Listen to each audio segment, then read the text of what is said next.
Halo, Assalamualaikum warahmatullahi wabarakatuh. Terima kasih yang selalu setia nemenin saya, dan kebetulan hari ini saya ada di Starbucks. Bukan di Starbucks ya, di Pacific Cafe. Pacific Cafe ya. Bagaimana kabarnya hari ini? Musim dingin ya. Membahas tentang kemarin ya Mbak, tentang salah satu dari teman kita yang katanya membayar 65 juta dan mendapatkan job. Sebenarnya saya bukan mau membahas itu ya, dari awalnya kan mbaknya itu bukan mau cerita tentang pekerjaan pacarnya itu yang dari Indonesia mau ke sini. Dia membahas tentang sebenarnya satu hal.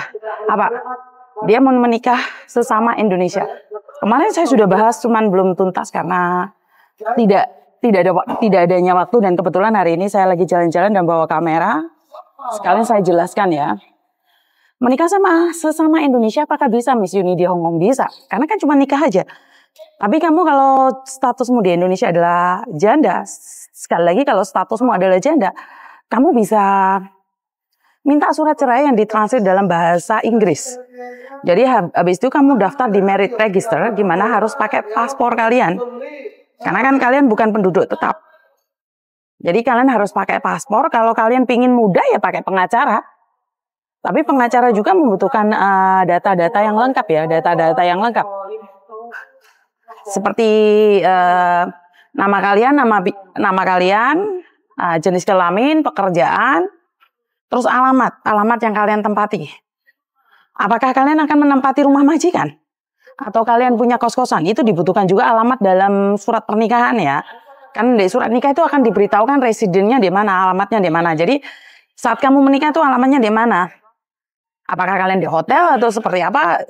Itu yang menentukan adalah dari pihak imigrasi sendiri. Jadi sebenarnya apakah bisa, Miss? Bisa loh. Banyak artis Indonesia datang ke Hong Kong sini menikah pakai surat nikah Hong Kong kan?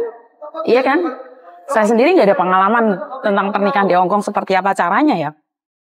Karena sesama Indonesia saya pernah dengar, tapi nggak ribet-ribet juga kan, mereka sudah punya status sendiri. Yang penting mereka punya paspor. Tapi kalau dalam kasusnya mbaknya kemarin, saya sedikit pertanyaan ya mbak ya. Kenapa? Karena gini loh, kenapa saya sengaja ambil foto ini agar kalian paham apa sih yang dimaksud dengan illegal worker. Nah ini ya, bisa diperjelas di sini. Jadi barusan saja saya ambil foto ini tentang illegal worker. Kalian tahu artinya? Oke, saya artikan di sini. Oke, employer must be inspect valid travel untuk para pencari pekerjaan. Yang pastinya mereka tidak punya KTP Hong Kong dong.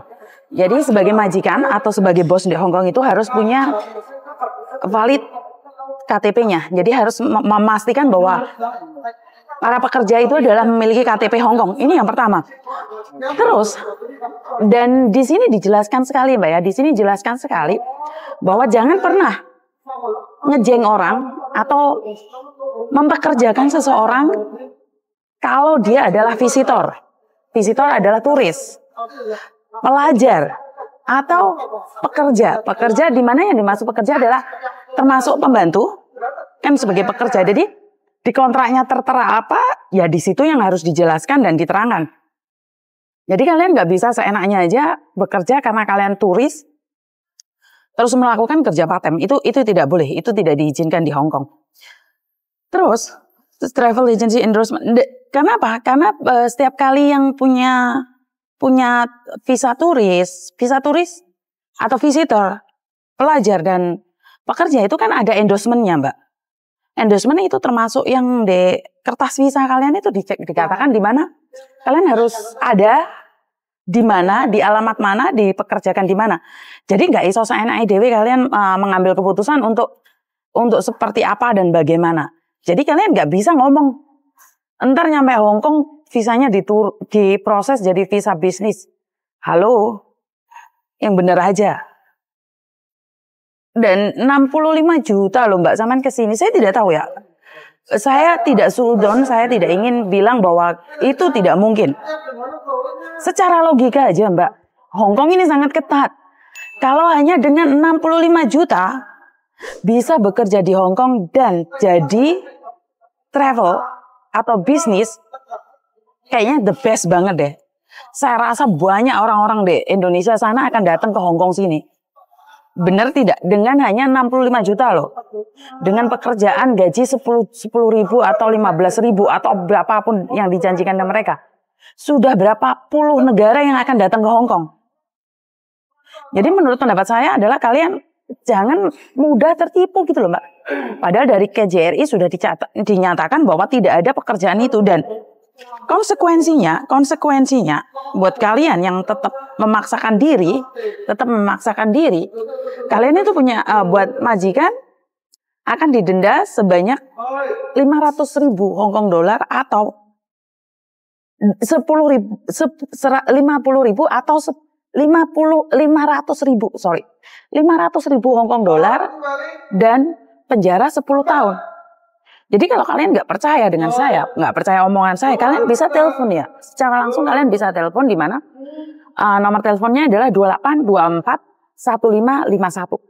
Kalian bisa menanyakan langsung ke imigrasi, benar nggak apa yang saya katakan ini? Karena ini adalah term and condition-nya punyanya imigrasi ya, bukan punya saya ya. Jadi ini informasi dari imigrasi. Di mana imigrasi memberikan denda dan denda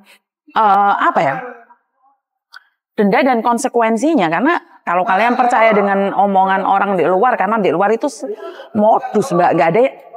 Saya sudah berkali-kali ngomong bahwa itu semua modus, Tak sambil ngopi ya Mbak ya.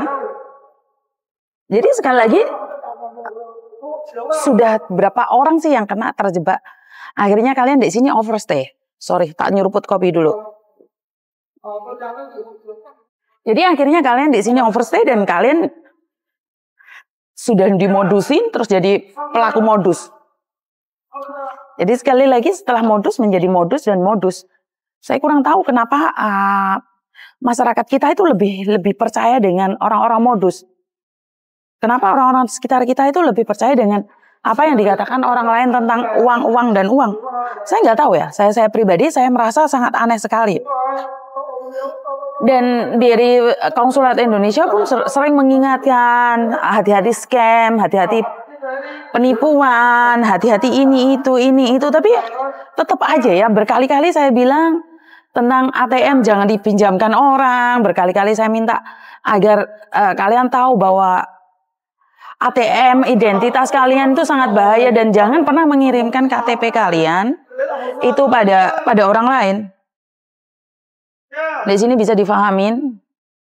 Jadi KTP kalian itu jangan difotoin ke teman-temanmu, di paspormu dikasihkan ke orang lain, karena jika kalian memberikan pada orang lain, konsekuensinya kalau ada masalah kalian sendiri gitu loh Mbak. Jadi aku nggak tahu kenapa kalian tidak paham gitu loh. Bahaya yang mengancam kalian sendiri. Bahaya yang sebenarnya tidak mungkin terjadi kalau kita tidak ngasih ruangan pada mereka. Jadi sekali lagi buat teman-teman yang di luar sana lebih berhati-hati, lebih waspada karena penipuan itu seperti yang kemarin saya bilang jadi pangeran kesiangan tiba-tiba mencintaimu tuh tidak mungkin Mbak. Sekali lagi itu tidak mungkin. Dan oke, kita teruskan lagi edukasi berikutnya ya, di mana kita sering berkata dan berpikir bahwa semuanya baik-baik aja. Di Hong Kong ini ceritanya jadi gaduh-gaduh ya. Kalau kalian tahu nano gaduh-gaduh. Kenapa? Kok gitu sih Miss? Ya iyalah, yang dari cerita lucu sampai dari cerita nangis sampai dari cerita menyakitkan itu semuanya ada lengkap.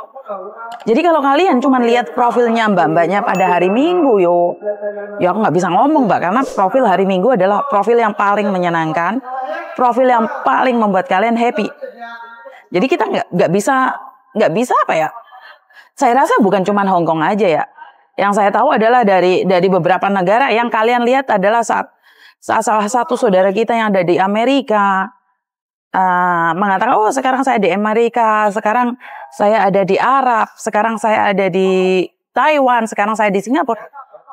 Orang di sekitar kita itu membayangkan hasilnya tanpa mereka membayangkan prosesnya. Jadi jarang yang mau tahu dan peduli yang mana prosesnya itu seperti apa. Kalau yang saya tahu proses di Hong Kong aja wes, nggak usah yang kemana-mana. Yang di Hong Kong aja gimana sih Mas? Yang di Hong Kong itu loh Mbak, tahu sendiri kan yang di Hong Kong gimana?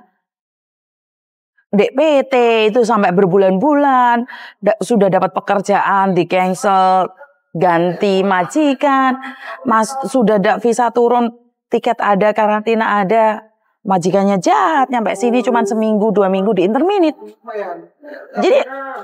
Jadi tanpa putus asa, bagi yang sudah di interminit putus asa ya selesai, urusan kita sudah selesai.